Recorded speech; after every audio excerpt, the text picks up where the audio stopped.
Hello and welcome to our webinar today. My name is Bihui Ye. I'm the head of embedded climate strategy at Patch. I'm joined by two star-studded panelists, Lauren Wylie, Oliver Wyman's global head of sustainability and social impact, and Freddie Catlow, Planboo's co-founder and CEO. Today, we are diving into a buyer's journey to high impact carbon purchasing. That may sound simple, but there is actually quite a lot behind this journey that we are excited to unpack in service of sharing the stories, the strategies, and most importantly, the impact that comes from employing and leveraging the voluntary carbon markets and global sustainability programs. And so we'll be covering how to build an internal case to shift from transactions to strategic multi-year offtakes without a massive carbon team, what to ask developers to assess integrity, alignment, long-term fit, and then how to really translate that project impact into meaningful employee engagement and measurable internal momentum to continue building on this, to continue leveraging the market-based mechanisms that we have to drive climate and social impact. So with that, would love to jump right into kind of the buyer's mandate. That's really always the starting point. And I think that it's important to hear directly from you, Lauren, kind of the origin story, where this began for you, for Oliver Wyman, how that took you from, kind of observing sustainability into why carbon credits became critical for your people and the purpose of the company. Yeah, thanks for having me, V. Hi, everyone. So, I think sustainability people, we always call our work and our paths a journey. And I've always wondered why this particular field fixates on that word. And it's truly because we are the beginnings of a field. Mm, We were a small group. I've been fortunate enough to be doing this work about 18 years now. Back when it was discovered, I didn't go to school for this, right? There's degrees that people get now in sustainability that didn't exist when I was in school, studying something completely different. But I did work for Oliver Wyman. And Oliver Wyman, my journey started, I actually won an essay contest. Oliver Wyman had sponsored an essay contest that the winner would receive a voyage to Antarctica with the world's first person to walk to both poles, a big explorer named Robert Swan. And this was a huge win for me. And I went and had no idea that I would come away with a desire to essentially change my entire life and my career. So it was a fairly impactful story for me personally. But I think the reason I'm sharing it is because it was an employee engagement story. Oliver Wyman, believed in the values of this expedition, said, "Hey, who wants to go?" And it wasn't necessarily a business imperative, the reason they did this at the time. Uh, so I came back and had my own learning journey and started to, side of desk green teams and all of that typical story that we hear a lot about companies birth into this world. Being a consulting firm, as Oliver Wyman is, uh, our purpose is to help our clients deal with transformative issues that they are facing. You can't get much more transformative than what climate risk has brought to us. So after several years of doing the typical integration of best practices of being more sustainable in our office, it clearly started to point to a point of maturity where the business was understanding that our clients were asking about climate risk all the time, and we needed to serve that, that we might be facing our own climate risk or opportunities in certain areas. And meanwhile, the carbon credit market was maturing, and there were signals that it was not going to be as risky to step in front and lead on making some claims. So all of this story brings us to around 2018 for us, when I, proposed with a team to our leadership team carbon neutrality. That was what we had at the time. That was what you did. You compensated for your emissions, so you got to figure out where your impact was, and you got carbon credits, and they were mostly avoidance credits, reduction credits, things like in wind farms and cook stoves and really great projects that were delivering a tremendous amount of co-benefits to communities. We still have a carbon credit portfolio today, and we still achieve carbon neutrality annually through our parent company, Marsh. So all this is to say that this brings us up to this point of around 2022, when what was happening? Net zero. Suddenly, carbon neutrality, passé. Net zero was what companies were doing. And Marsh, we declared a net zero commitment as well, as did a lot of our clients, and they still are. So we decided that we wanted to not just compensate for our emissions, but we needed to, on behalf of ourselves and our clients, start understanding this carbon market of removals, what it means, and what we can do to contribute to scale it. So we created our business case. Our clients are asking for it. We are a supplier to our clients. They're demanding it if they want to hire it. Our people want it. Our recruits need that when they're making a decision on where to work. And it was those values that we held true when we did that first essay contest, sending me to Antarctica. So that business case really has just matured along with the market, and that's how we jumped into it.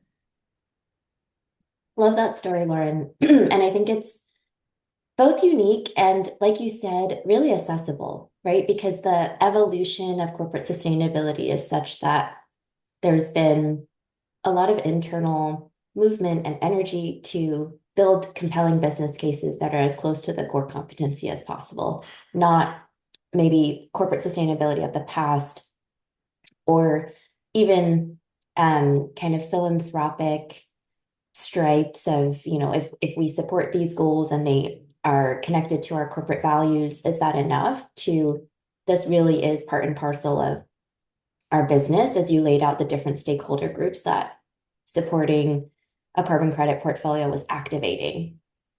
Internally, your clients that are looking at climate risk and climate transition, your employees, and then your future employees and your recruits.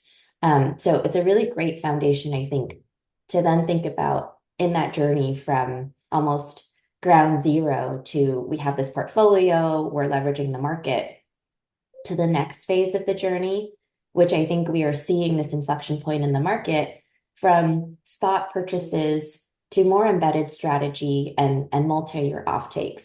And so would love to unpack a bit more how the team built the business case to move from that foundation you had built to more multi-year offtakes. And we can, I think, Freddie and I can also offer perspective here, but would love to hear first from you on that inflection point. Yeah, so right around the time, in fact, within a couple of months after we had become carbon neutral, so that very first jump in the pool, the Oxford Principles came out for net zero aligned offsetting. That was a wonderful resource for me to see. Such a timely release of those principles, because it allowed me to really build a more specific business case for my leadership. They had, no questions with the business case for becoming carbon neutral. That was quite obvious. But I needed a business case that shone the light to leadership of the future. And how would I do that credibly? Resources like that foundation, which basically said we need to, over time, prioritize integrity and durability and additionality, and showing a chart that says it's you're doing a great job here with your carbon neutrality, but your expectation should be that you need to be buying more removals over time. And these removals at the time were barely available and really expensive. So that's a typical scaling problem, right? And we felt that we needed to get in there and try to help that.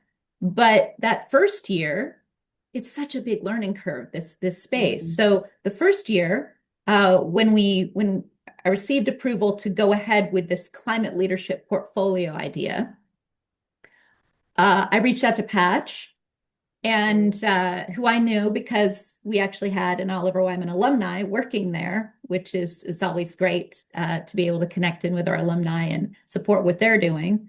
So that those first conversations are, well, I can do this, and I just need some credits. And I didn't have the maturity to understand at the time, okay, how do I need to work with the finance folks and, any sort of future buying? That's not how our budgets work, right? I needed to get an invoice and get some credits.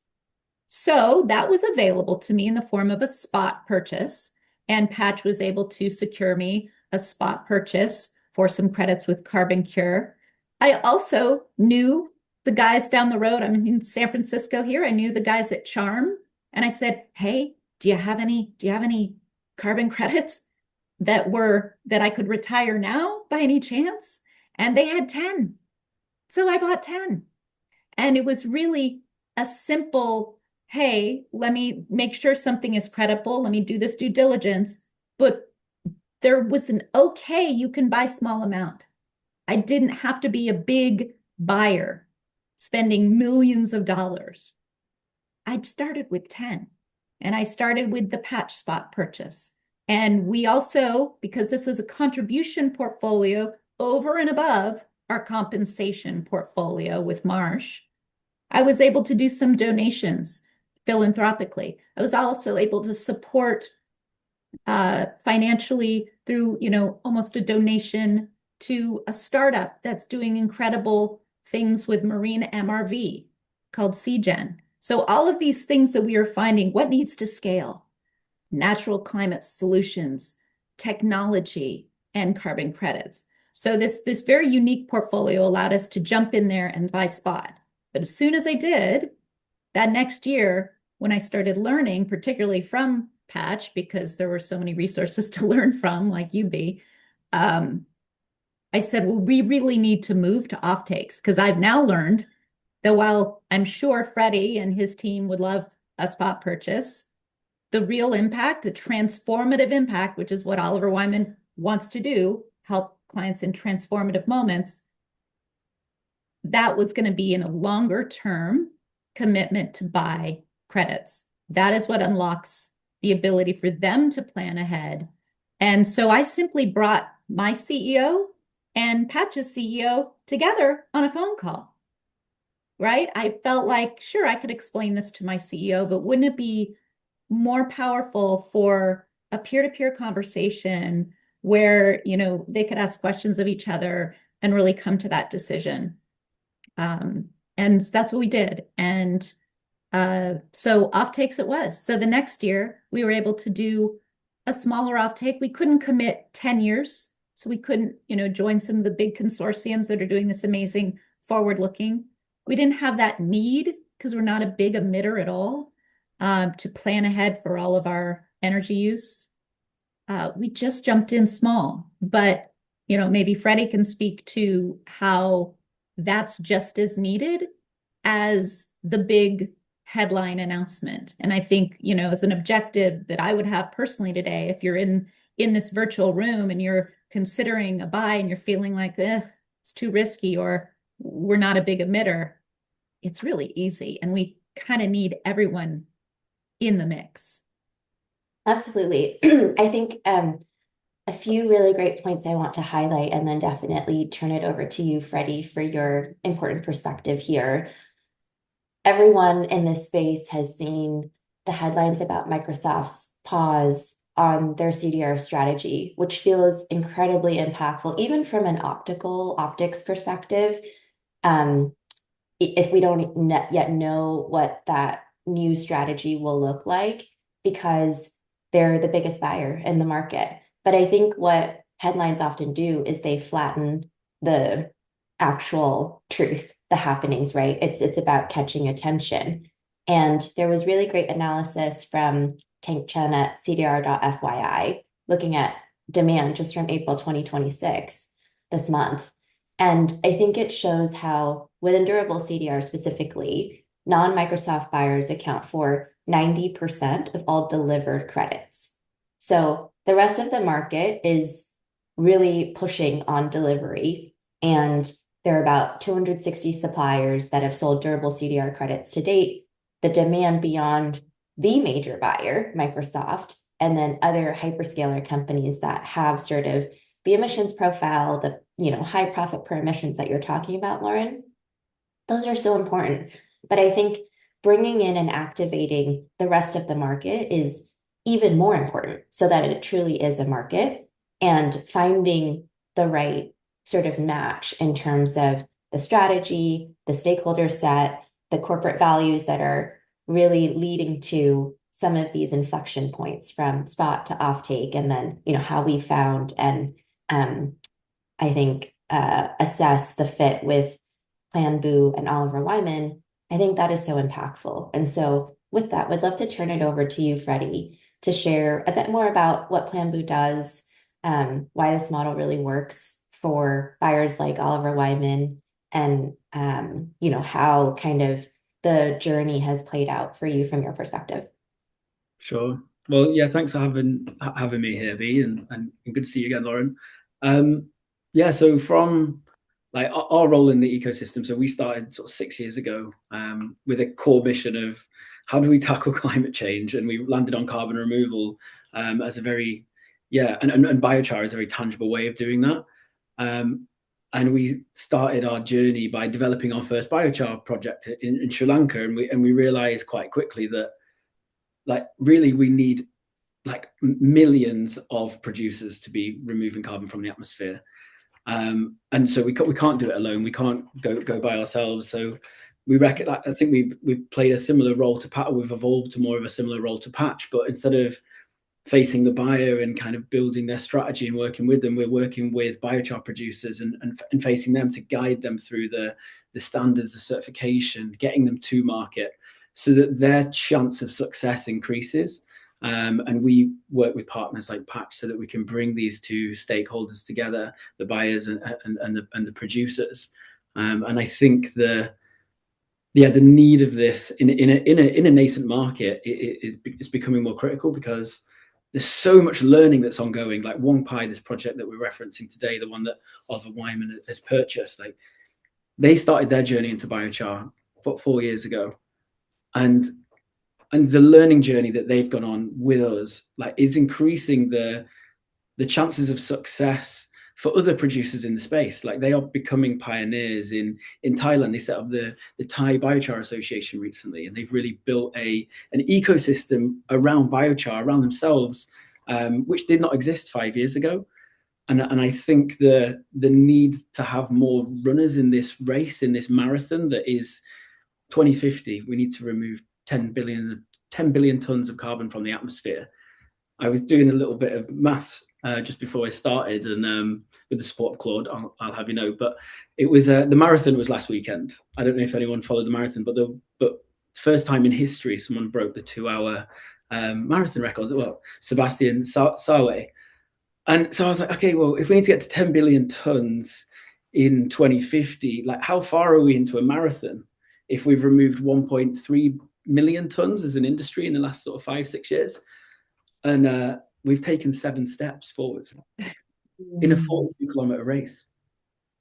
And it really just made like this, like the willingness for Lauren and Oliver Wyman and others to start engaging and supporting these producers is like, we need people in this race. It's such a long marathon that we need to start like working together, moving forward, working in an ecosystem, the support of Patch and others alike to really get as many runners running in this direction. And it can only come from sponsors like Oliver Wyman that look at these, look at the race, look at the length of the distance we have to go and really, start supporting innovations and technology so that it can start heading in the right direction. So yeah, it's good to be here to be able to kind of work with Lauren and the team, and have been so supportive. And I've gone and met you several times, obviously in the offices, and hear firsthand from your colleagues like what is it that carbon removal, how does that fit into our business, and just learning firsthand about like risk in the insurance sector, and how actually climate risk is such a big part of your business, and then how do we communicate these activities that you're supporting, like to the likes of Loki and others in the team. So yeah, thank you so much for putting that in human context, Freddie. I love the metaphor in terms of 7 steps on this marathon, and I think it's often lost easily on us because you can get overwhelmed as a newer entrant into the market, from a corporate buying perspective. And even if you have the experience, I think the ability to, with certainty, make a case to move from something like spot purchases to multi-year offtake, which is saying over multiple years, I will commit this amount of forward spend that I am locked in contractually, and that I believe in these macro factors playing out, and that these are the risk mitigation factors that we will also integrate into the contract. But there's a lot of future proofing of assumptions and testing risk. And I think that that's where in this buyer's journey, a lot of the education comes, even beyond the pathways, the technologies themselves, the biochar doing the work it needs to sequester carbon and to store it durably, is a starting point. But it really kind of goes to what is the impact of that multi-year commitment, and how can we show, not necessarily with certainty, that you are finding an economic business case, right? It may be that you ultimately do save money through the multi-year commitment, but it actually is more about certainty. And I think in this case, from what we've learned as the multi-party partnership here, is that it's also about impact, that the transformational impact, which is a corporate value at Oliver Wyman, also fit so well with the mission that you've been driving towards, Freddie, on the ground. So would love to hear from both of you a bit, both sides of the coin, in terms of, for you, Lauren, why Planboo stood out in aligning with Oliver Wyman's goals and choosing to make this shift and needing to pick one partner to do that with as a starting point. And then Freddie, similarly for you, kind of what that impact has had moving from spot to multi-year offtake. Yeah. So first of all, the integrating sustainability into an organization, that's a big change management challenge. So, what I didn't mention already, because our focus here is on the carbon market, is the number one thing that you do in a sustainability strategy, which is figure out how to decarbonize. Let's do that first, right? We're dealing with what's going to happen with the inevitable residual emissions that we cannot reduce because it's what we have to do a business. For us, it's air travel. We're consultants. So our clients need us there. We're going to be there. And we have reduced our travel significantly, but we're always going to have some. So that's why we know we have residual need to offset residuals. But the specific doing it removals bit, that's the piece that there often is well, why? Why, when I can get something cheaper? Isn't that an offset too? Would be my anticipated, I think, pushback. Had we not had the ability to bring forward a high impact story like Freddie's. So, while we were looking at, okay, what do we need to jump into removals? And keep in mind, you do not have to move your portfolio from lower cost avoidance to all removals. In fact, I'm really pleased our compensation portfolio with Marsh overseeing that for this huge global enterprise of 97,000 employees. They've, brought our portfolio to 25% removals from, 0% removals when we started. So they're on that Oxford Principles journey. Oliver Wyman jumping in on removals only, in addition, I wanted to find a project that I could connect with directly that would allow me to bring that story forward that connects to the employees. So I guess perhaps I have my own origin story with Antarctica always in the back of my head. And if I can just get that light bulb going for our colleagues, it's oh, I get it. And that can translate into being of more service to our clients who have questions, being able to answer questions for to their friends at a dinner party about what is carbon removal. I always say that the overall objective for me is to help bring this conversation about removal out from behind closed sustainability conference rooms into living rooms and boardrooms.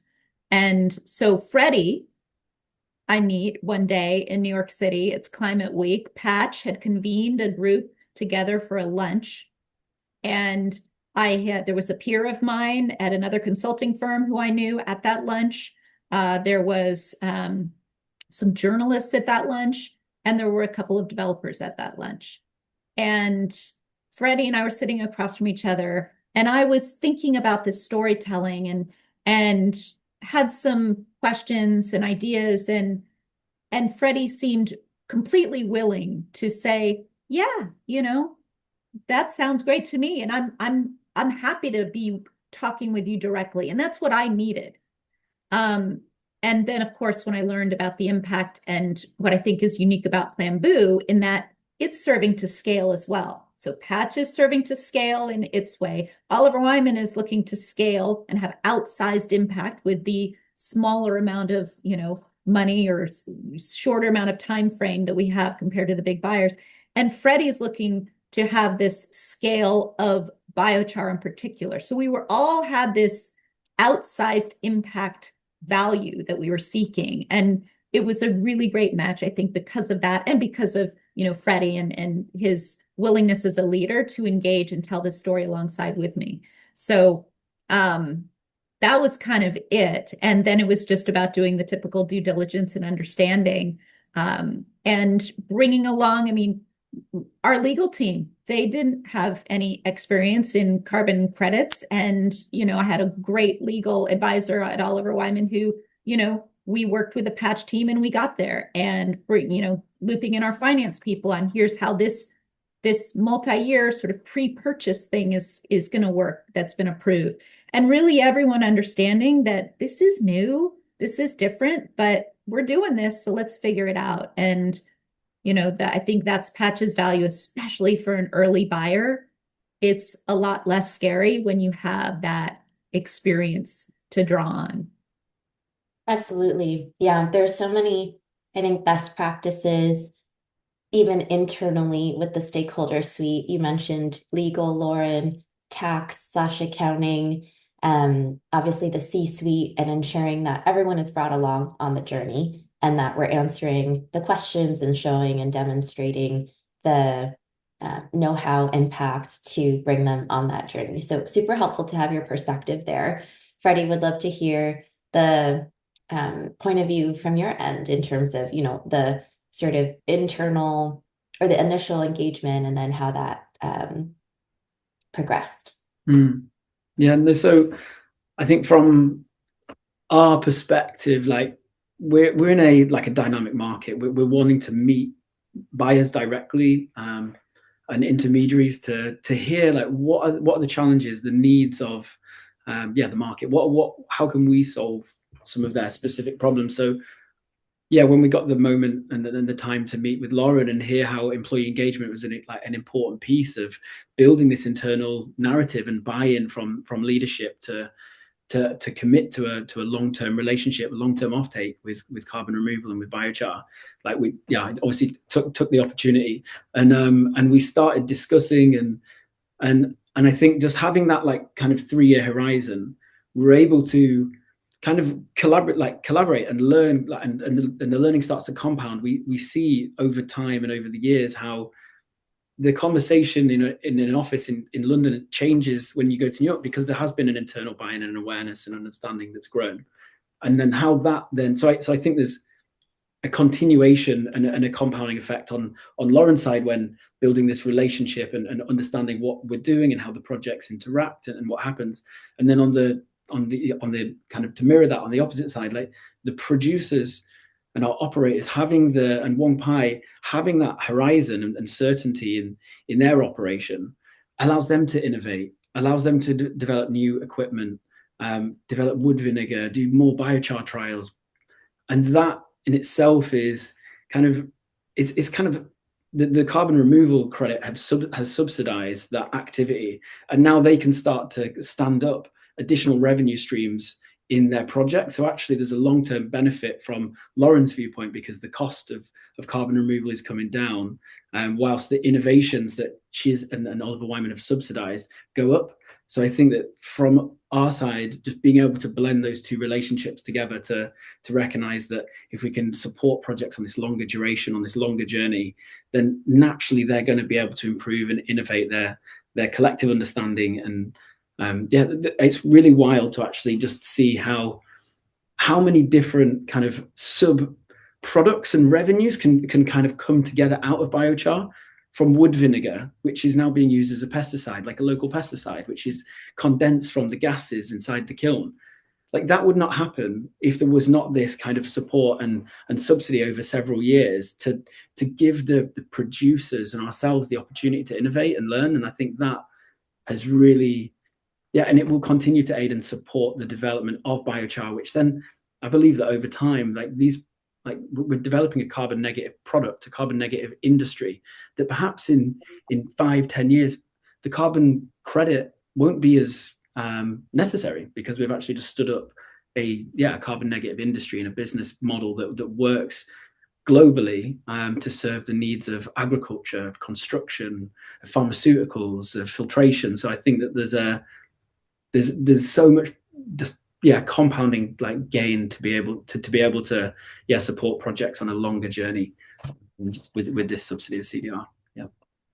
Absolutely. And using your metaphor, 7 steps into the marathon, it almost feels like multi-year offtake is knowing you have the rest stop, halfway, a quarter of the way, which puts a pep in your step. It maybe accelerates the pace at which we're running, because we know that there's that finish line that we can get to. So really helpful examples, I think, to uncover the impact of multi-year moving from spot to that runway.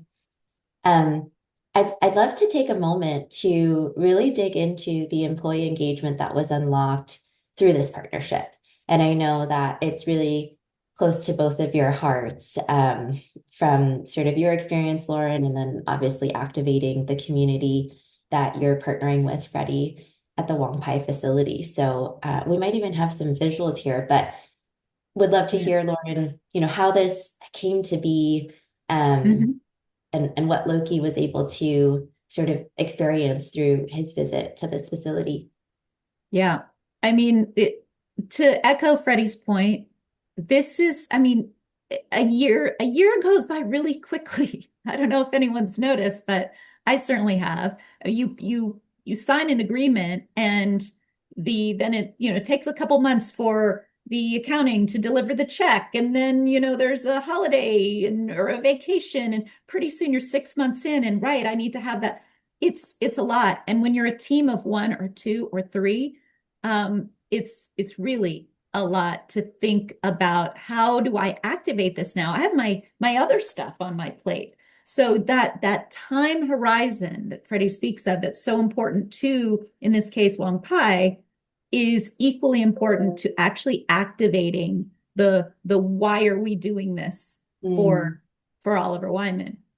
So in year 1, Freddie and I went on a road show together where we happened to find ourselves in the same place, right? So making sure we were already there, so that accomplishes my purposeful travel goal for myself. And so I happened to be speaking at London Climate Week. And so Freddie was there, and we did a lunch and learn in our London office. Same thing, New York Climate Week. We're both going to be there. We're in the New York office. Then there was another conference that we were both attending here in my hometown of San Francisco. we were in the San Francisco office. So we never missed an opportunity to not just meet and catch up and see how the project was doing, but to open up our colleagues to that conversation. And, they were able to ask questions and get interested. But that was only going to touch those offices where we were. And I really wanted to find a way to get that interest of the company wherever anyone sat. And it just so happened that I knew from totally different, reasons, one of our consultants in the Sydney office, Loki Bone, and Loki happened to share in one of our conversations that he was from Thailand. And I said, well, where? And is it anywhere near this point on the map? And would you mind considering the next time you're perhaps home visiting family, dropping by? Because I hadn't been there. I hadn't flown all the way to Thailand. I was relying on Planboo's information, on Patch's due diligence, on my own secondary due diligence to make the decisions that we made. So, by the time Loki, maybe 6 months later, was going to be on a holiday and visiting family, he was more than willing to do that, brought his mom along, and had an incredible day. We just asked him to take some photos, maybe take some video. We didn't send a film crew. And he just, Wong Pai were these incredible hosts, took him through all the process. Since then, we've been able to share that out. We actually featured this story on our company's Earth Day LinkedIn posts and social media posts. We last night or 2 nights ago, Loki did an internal webinar where we spent 20 minutes with Loki just taking the team through, hey, here's what happened, and here's stage 1 of how you go out and find this bamboo waste, and here's stage 2 where they transport it in this way, and talking about the MRV and how Planboo comes in to make sure that every moment is tracked, and that therefore we do know and we can measure the actual impact and the emissions removed at the end. And that engagement continues. We're talking about it here. We've got all sorts of campaigns involving this one story that we've utilized in newsletters, and it's extremely exciting too for the teams that are nearby. In this webinar last night, we had a lot of the team from our Asia offices there and our Australian offices there, and they were asking questions about their clients, and so that was the unlock I'd been looking for, right? Okay, well, I know my client is wrestling with this. Now I know this and can have a better conversation with them. So something as simple as that, just understanding, has certainly helped me. I mean, the education I got from Loki's visit, seeing it through his eyes, was huge in helping me create ideas for future unlocks in that way. So, Freddie, I don't know your perspective on it. Nothing beats seeing something firsthand, right? Like to really understand like the reality, the lay of the land, it is a circular, like biochar is a circular economy solution, taking waste, pyrolyzing it, turning it into biochar, mixing it with manure, putting it back into the soils, or turning it into a phoenix in this instance in the background. This was Wong Pai's just initiative. They wanted to build awareness in how do we draw attention to biochar, and this carbon phoenix represents the emissions of a flight from Montreal in Canada to Thailand, where Benjamin Wong came to build this. And I think just seeing it and the tangibility is what matters. Like the storytelling aspect of biochar, I think is unique because it is such a circular economy solution, and it's very you can see the carbon, right? So I think that piece is ever more powerful when the likes of Loki goes there and visits it and sees it. And his mum, I believe, am I right in thinking? All right, did you say, Lauren, that she's a big gardener, right? And she was aware of just he comes from a farming family, and so she didn't even know that about the aspects of bio. So who knows, right? What she has taken back learning wise 2 hours away out of the local community that Wong Pai is serving. Who knows? Maybe that's another story we tell about how his mom learned about that, and now we've transformed another area through that knowledge. We don't know yet, right? But and I think the most interesting thing for Loki, if I can just, um, share that forward, was that, wow, yeah, this is cool. I'm proud that we're helping to remove this, but the circular economy story and the maturity of that location in its processing, and it's, you, until you see it, you can't see just understand the scale. And the fact that the farmers locally, they don't really get it yet, the power of actually using the biochar in their planting and what that will do to the crop. So right now they're giving it away for free. They're just saying, here, try this. We feel confident you'll like it.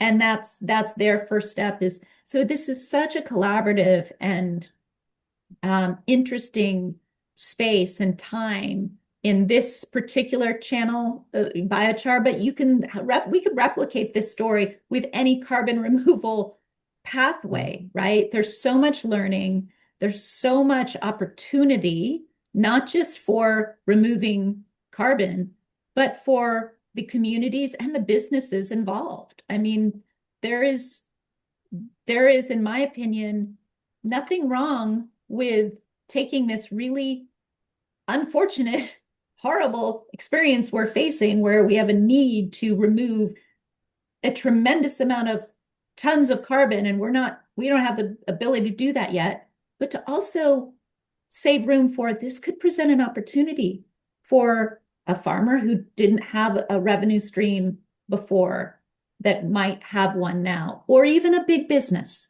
who has found a way to, I make money off of its waste. Fine, we'll take it if it's going to achieve our goal. So I think it's just a really interesting boom potentially that we're seeing and we're on the verge of. Yeah, I think what really stands out, having for me the privilege of working with many different chief sustainability officers and many different operators and developers in the field, and trying to create these types of partnerships, right? Everyone's on their own journey. There's a starting point that is reflective again of the maturity of the program, of the corporate values, of the risk profile, and the employee engagement component that really stands out with tremendous impact here because of the ripple impact it has not only internally at Oliver Wyman, but also at the Wangpai facility, right? That there's essentially a neighbor that's come back and learned about this pathway. I think to your point, Freddie, dealing with invisible gas makes any sort of climate solution really difficult.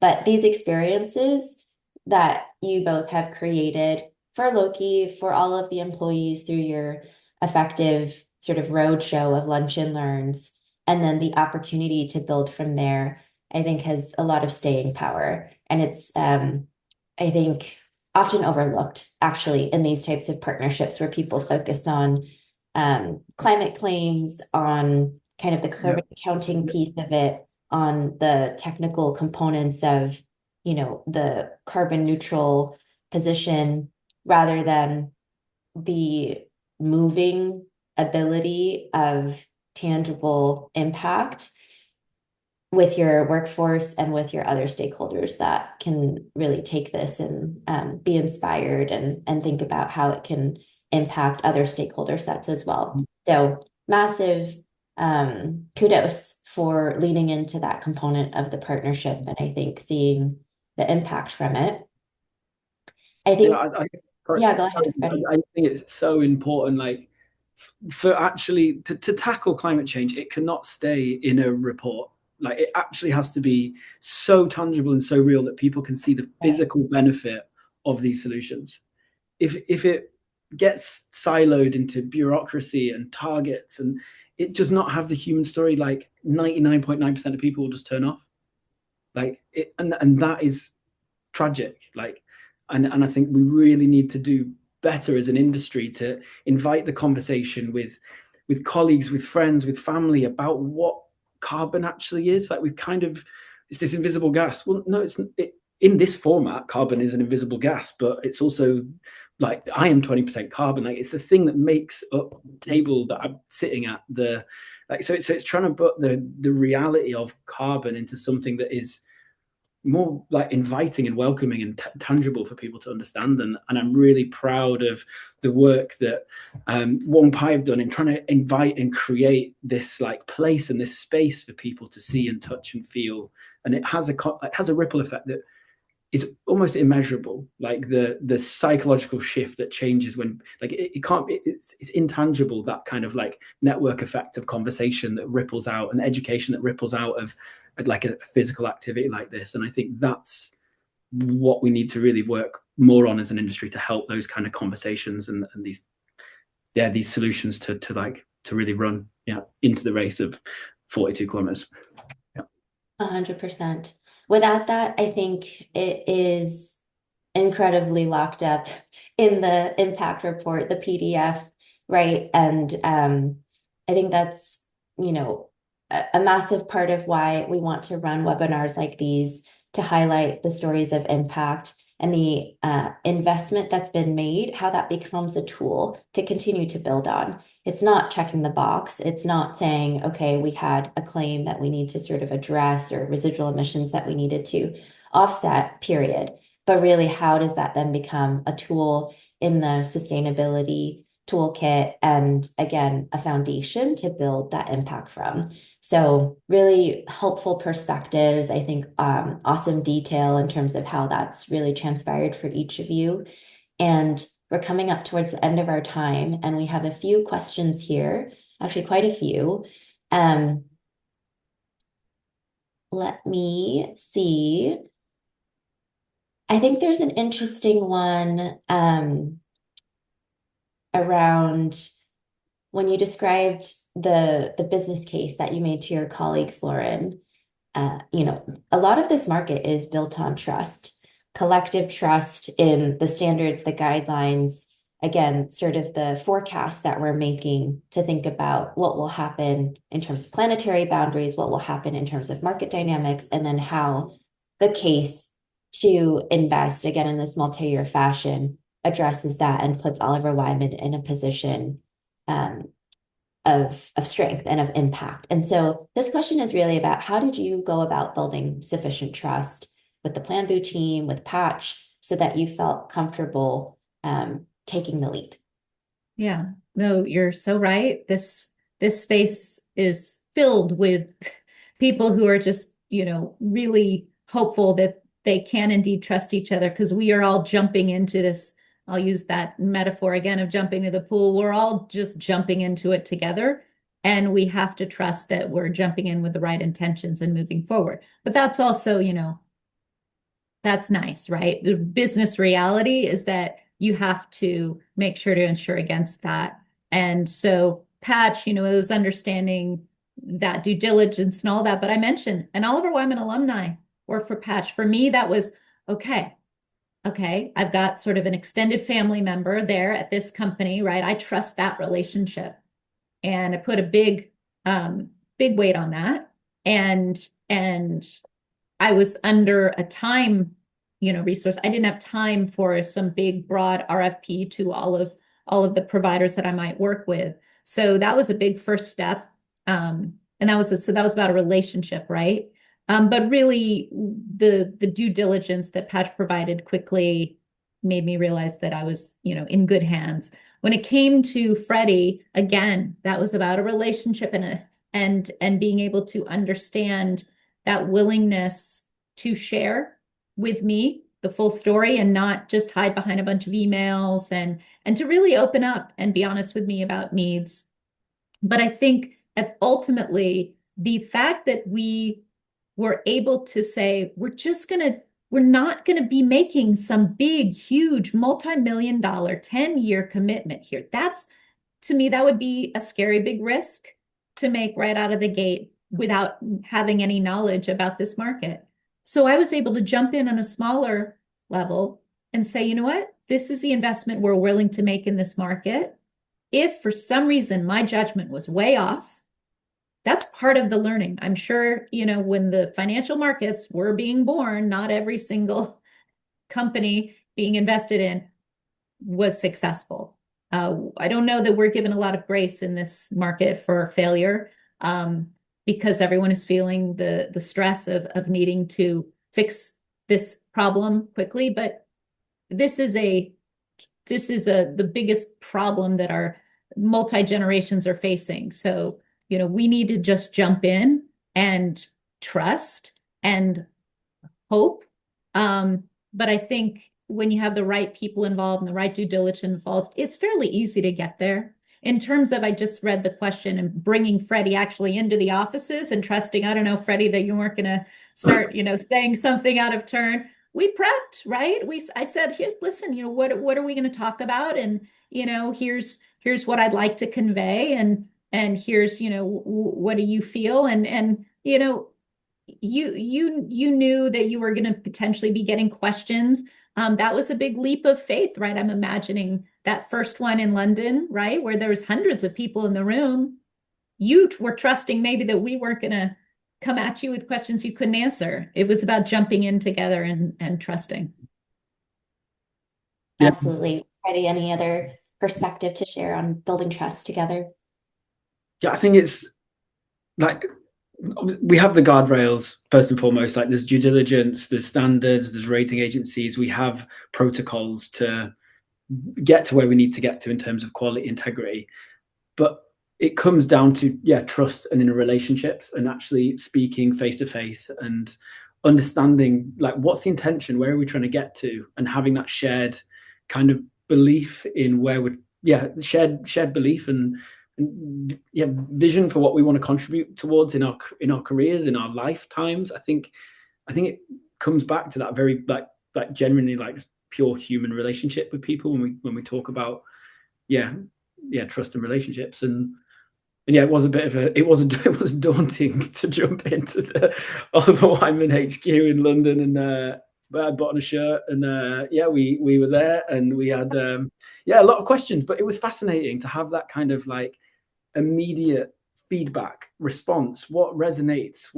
How to talk about biochar because it's abstract. Well, how do we make it more relatable? And that like cadence of learning, at least for me, was like so valuable, because then the next time I went to New York, and you know the kind of tonality of how to communicate and pitch and describe some of these physical things that are happening in Thailand or in carbon markets, and I think that was so valuable for me. And fortunately it went well, and people like going out the escalators and left the building, like someone that had participated, a lady that she came up to me as I was walking out and was like, oh, just love that. And that meant so much to me. Like it was, because it's a very daunting moment going to the 50th floor of a building in London. It was so it was really heartwarming, and I'd love to do more of that, because it's such a learning curve, and it is a communication piece, right? Like this storytelling, like how do we engage people in and industries in carbon removal. And I think it comes down to like communicating like clearly what it is that we do and why we do it. And I hope I'm not, I'm hope that I'm not giving the impression to my colleagues that I know everything about this, right? So this is all new, and I'm just a record on repeat, where this is brand new, and we are one of the leaders in jumping in to actually say, we need to buy this because we need to be preparing ourselves for this, for our own objectives, but also for our clients. So by repeating that, saying like, we all kind of have to jump in and learn about this together. This is new stuff. I don't know everything. I'm going to bring in a guy here to talk about biochar. Let's learn about that together. The trust, I think, extends from me to my colleagues, right? To say, trust that I'm going to bring you something that has been vetted, that we are supporting, that we've done due diligence on. And then let's trust each other that we all need to learn about it, because 10 years from now, this isn't going to be that conversation that it's okay that you don't know about. This is something we all need to know about. Just like 20 years ago, there were things in the sustainability industry that now we talk about as if it's, day-to-day stuff. That wasn't the case, 20 years ago. So, this is 7 steps in, but, that we are going to be running at the pace of that guy who just broke the world record. We're not strolling around in the park, and everyone needs to kind of jump in and run along that pace with us. Absolutely. I think it's so powerful to hear both of your perspectives there and really validating from my perspective at Patch, where we are looking at the theory of change to accelerate and scale these markets by minimizing friction to get into this journey. And so how does software and data and expertise really accelerate the ability to have these human connections, right? There's a lot that technology and AI enablement can do to, for example, bring all ICROA endorsed projects into our platform. That's one view into 27,000 projects. But then how do we make this connection between Lauren and Freddie for all of this incredible impact, storytelling, obviously the core foundation of really being responsible corporate actors at Oliver Wyman for your clients and for your core business to come to fruition. But I think that's, all again in service of minimizing that friction so that this can happen rather than spending all of the time and energy and resources thinking about the diligence, the sourcing, the strategy, again, the legal contracting. So it's very, very heartwarming also for me to hear how so much impact and how so much human engagement has come from this partnership. And just kudos to both of you for, investing so much into the the work and then telling the story and being courageous and sharing that so that others can follow suit and not feel like I do it, but I don't talk about it, which we know a green hushing is something that we combat in this space as well. Yeah, I mean, as a professional services firm, when you've got your sort of ear to the ground on what the world is needing in their businesses, whether it's, we're still getting those climate risk questions. We've got now, Marsh is the largest insurance broker in the world and has, carbon credit insurance that they're helping to play. Like this is the business world is serving the needs of business. And we see that as a professional services firm. So we can't hush anything. This is the work we do. And I think all of us in business generally are, feeling that way, the practitioner side. So we're just, we're about going about the business to get this done. Absolutely. Any final advice or parting thoughts from either of you as we wrap up here? Lauren, do you want to go first? Or no, you go for it, buddy. for I think for just to speak to buyers, given the opportunity, I think that like there is a need for just continuous improvement. Like that's just natural in any industry. There's a new update on a tool every week.